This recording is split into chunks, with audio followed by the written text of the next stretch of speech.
صوبې په باره کې ده.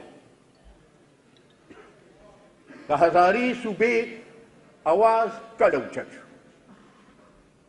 د هغه ورځې نه دا اواز اوچت شو د کومې ورځې نه چې په قومي اسمبلی او په سنټ کې د پښتونخوا نوم کېښودی شو. نو چې د پښتون نوم په کېښودی شو نو هغې چغې جوړې کړې وې موږ بیل کې. نن ته یو تپوس کوم چې دی د پښتون نه دونه نفرت کوي. د هریپور ضلع دی کې دا سریکوټ او غازي او دا علاقې پښتني دي او که پښتني نه دي. ابټاباد منم چې هغه 100% هندکو ده. مانسهره کې اوږې او بفا او دغه علاقه ټول پښتانه دي او که پښتانه نه دي. بټګرام کې د ماته څوک هندکو والا وښیي په ټوله ضلع کې چې هندکو والا پکې وي.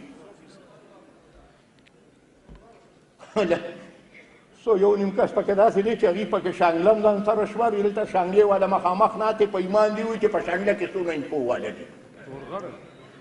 د تورغر ټوله ضلع پښتون دی. کېدې مې را سره شمار دی وکړي چې په هزاره کې پښتون ډېر دی او که په هزاره کې هندکو والا ډېر دی. نو که پښتون ډېرې خو کېدې ني چپ او که نشي چپ کېناستې کډه ډول ډبلي ډغونکي زیرې په مخه یې ښه.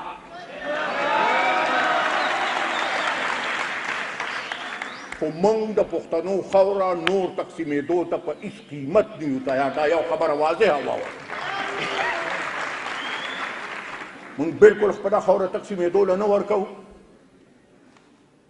مونږ خو وایو چې دا کوم ټوټې دي او دا کومې کلي هم په دې سیلو والي شوي دي دغه کلي د خدای مونږ له وس راکړي چې مونږ دغه کلي روکې کړو.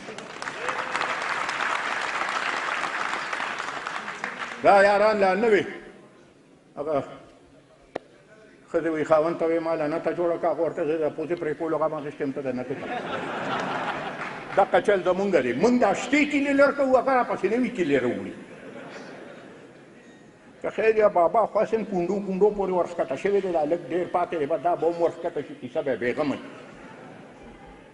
زه دونه یو خبره درته کوم چې دا څه لوبه دلته په الیکشن کې وشوه تاسو چې